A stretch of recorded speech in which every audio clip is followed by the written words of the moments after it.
In March of 1975, an American musician drove alone into the New Mexico desert and was never seen again. No body, no goodbye note, not a single trace. Just a car, an album titled UFO, and a question that remains unanswered for nearly 50 years. What happened to Jim Sullivan?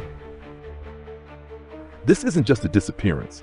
It's a mystery that blurs the line between music madness and the unknown.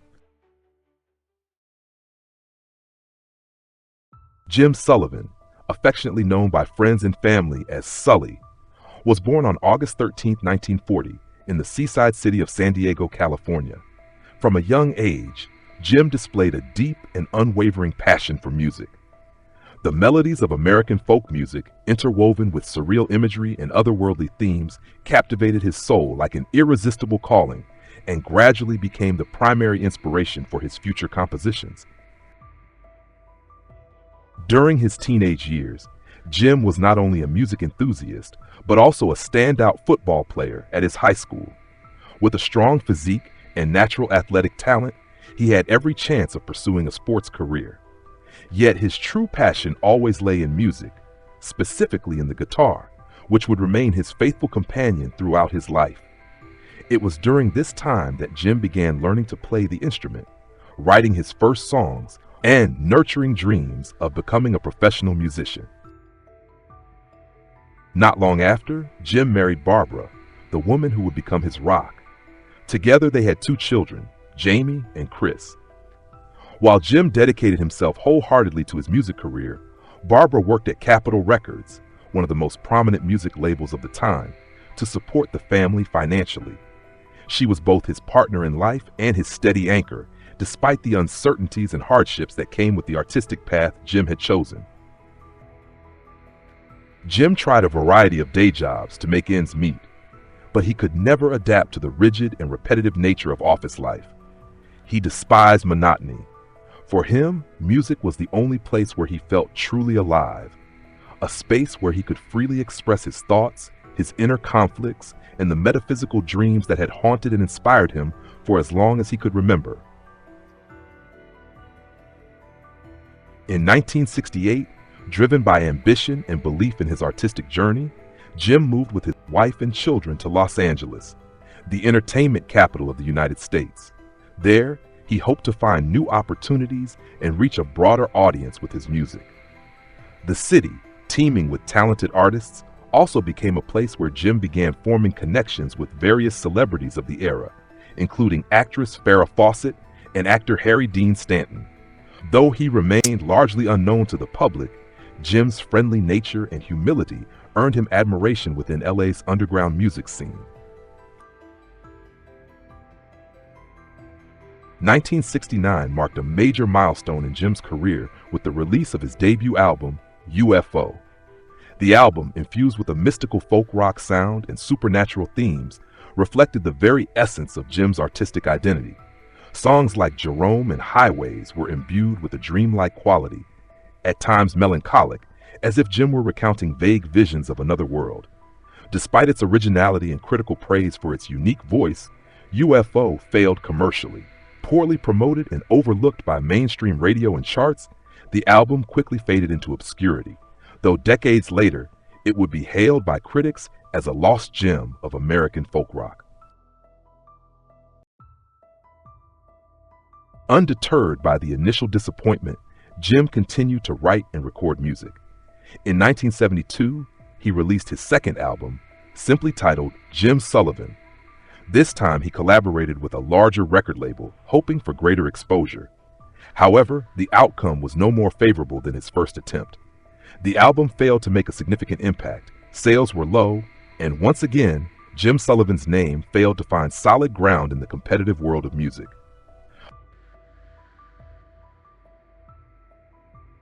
The repeated failures began to take a toll, not only on Jim's career, but also on his personal life. His marriage with Barbara began to show signs of strain as the couple struggled under financial pressures and the weight of prolonged instability. The radiant dreams they once shared began to dim, giving way to disillusionment and emotional exhaustion. Still, Jim never gave up on music. For him, songwriting was not just a choice, it was a natural impulse, almost a survival instinct. In the years that followed, he kept composing, performing at small local bars, and nurturing the quiet hope that one day his music would be understood and appreciated for what it truly was.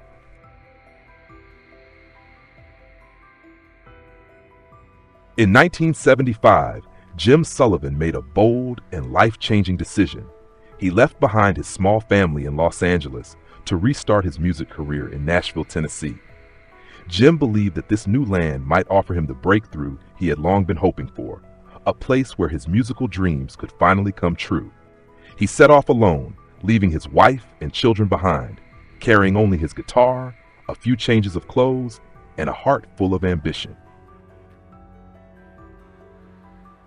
On March 4, 1975, Jim drove his signature yellow Volkswagen Bug eastward along the interstate, traversing long, desolate roads. As he approached the town of Santa Rosa in New Mexico, highway patrol officers noticed his car swerving on the road. They pulled him over on suspicion of driving under the influence. However, after administering a sobriety test, Jim passed with no signs of intoxication. There was no indication he had used any substances. The officers simply advised him to get some rest, as he appeared too fatigued to keep driving safely. Jim then rented a room at the La Mesa Motel in town, but strangely, he never brought his luggage inside. Instead, he walked to a nearby store and purchased a bottle of vodka. Some speculated that he planned to return to his car shortly, but what caused him to alter his plans remains unknown.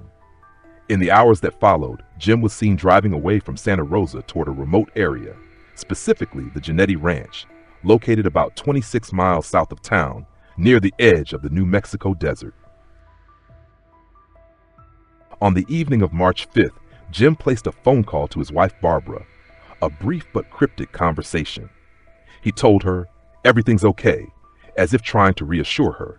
But then, almost as an afterthought, he added a strange and haunting line. "You wouldn't believe me if I told you." That was the last time Barbara would ever hear Jim Sullivan's voice. The next day, Jim's yellow Volkswagen Bug was discovered abandoned near the Genetti Ranch. The car was locked, but there was no evidence that Jim had returned to the motel or that he had any plans to continue traveling. Ranch workers reported seeing him exit the car and begin walking to the desert, an unforgiving, barren wasteland with no water, no landmarks, and no sign of civilization. When Jim Sullivan's car was discovered outside the Genetti Ranch, roughly 26 miles from the town of Santa Rosa, local authorities immediately launched an investigation. His Volkswagen Bug was perfectly intact, with no signs of damage or forced entry. Inside the vehicle, everything was left as it had been: his wallet with all identification documents, his familiar guitar that he brought on every journey, and other musical equipment. But Jim himself had vanished. No footprints, no personal items left behind, and most notably, no evidence of a struggle or foul play. Police organized a small-scale search across the surrounding desert. They brought in search dogs, mobilized local law enforcement, and combed the area day and night. Yet despite their efforts, they found no sign of Jim, nothing to suggest where he went or what had happened. It was as if he had simply evaporated into the New Mexico desert. A few weeks later, a heavily decomposed body was found near Las Cruces, approximately 250 miles south of Santa Rosa, far too distant for anyone to walk, especially without supplies. The corpse matched Jim's general description in height, weight, beard style, and even had a similar tattoo. Initially, police suspected it might be Jim, but after forensic testing and comparing physical identifiers, the body was definitively ruled out. Once again, what seemed like a promising lead led nowhere. And yet, the strangest part wasn't Jim's disappearance, but what happened afterward. There are no official police records of Jim Sullivan's missing person case in the New Mexico State database. No reports, no notes, no case number, as if the incident never happened. Years later, when independent investigators and journalists tried to access information, they discovered that all records related to the original investigation had inexplicably vanished. Even more unsettling, the Santa Rosa police chief, who had originally handled the case, left town shortly after the incident, without leaving a forwarding address or any explanation. The family who owned the Genetti Ranch, the last known place Jim had been seen, also quietly moved away, and no one knew where they had gone. It was as if everyone connected to the case had suddenly disappeared from the picture, leaving behind a suspicious silence. Jim's family, along with some close friends, believed the original investigation was never carried out properly. Some suspected that the case had been dismissed, or worse, deliberately covered up. Questions piled up, unanswered and haunting. Why was there no official report? Why did everyone connected to the incident leave town? And who was the last person to truly see Jim Sullivan alive?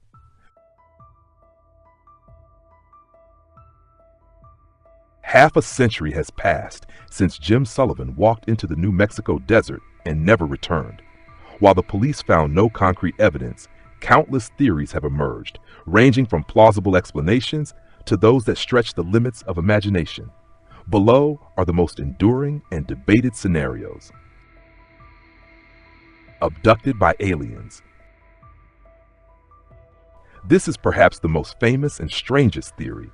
In 1969, Jim released a debut album titled U.F.O., an eerie collection of songs about a man who gets lost in the desert, is watched by the government, and ultimately is taken away by a non-human entity. After Jim vanished under circumstances eerily similar to the lyrics of that very album, many believed it was more than coincidence. Some claim he had called upon an otherworldly force through his music, and that he didn't go missing, he was chosen. The album U.F.O. has even been described by some as a cryptic prophecy. Though Jim's family never fully embraced this theory, they admitted it reflected a part of who he was, someone who longed to escape the mundane world and reach a higher, more spiritual realm where music and the cosmos became one. A darker theory suggests that Jim unknowingly crossed paths with the wrong people. The Genetti Ranch, where Jim was last seen, was rumored to have ties to the Chicago Mafia. Though no solid evidence supports this, whispers claim the family may have used the remote land for shady dealings or as a hideout for something valuable. If Jim, possibly wandering while intoxicated, stumbled into something he wasn't meant to see, his fate may have been sealed right then. The fact that the Genetti family moved away shortly after the incident only fuels suspicions. A more grounded possibility is that Jim, in a moment of deep despair, chose to end his life. According to friends, Jim had confided that he felt like a failure. His music career was stagnating, his marriage was strained, and life seemed to be unraveling. The fact that he bought vodka, drove alone to a remote area, and then walked off into the desert may have been the actions of a man who had lost hope. The New Mexico desert, harsh, empty, and unforgiving, could have been the place Jim chose to disappear forever. Killed by local police and covered up. This theory arises from the strange inconsistencies in the investigation, the lack of official records, the police chief leaving town soon after, and no one clearly remembering how the case was handled. Some suspect that Jim may have had a confrontation with the local authorities, perhaps due to drunken behavior or a heated exchange. In the aftermath, to avoid scandal or legal consequences, someone may have disposed of his body and erased all traces. The total absence of police documentation only adds fuel to this idea. Lastly, there's a theory that Jim wasn't harmed, nor did he lose his mind, but instead chose to vanish. Some believe he may have been facing serious troubles in Los Angeles, possibly debts, enemies, or something more sinister. The trip to Nashville could have been a cover story. Somewhere along the road, he decided to sever all ties to his past, abandon his identity, and start over somewhere no one could find him. But if that's true, why was he never seen again? No bank records, no medical visits, no confirmed sightings. No evidence suggests Jim Sullivan existed anywhere after 1975. Conclusion? There isn't one. Every theory has its place, and each leaves behind unanswered questions. Perhaps Jim Sullivan truly was taken by a force beyond understanding. Or perhaps he was just a man, lost in the chaos of his own life, swept away by time and circumstance.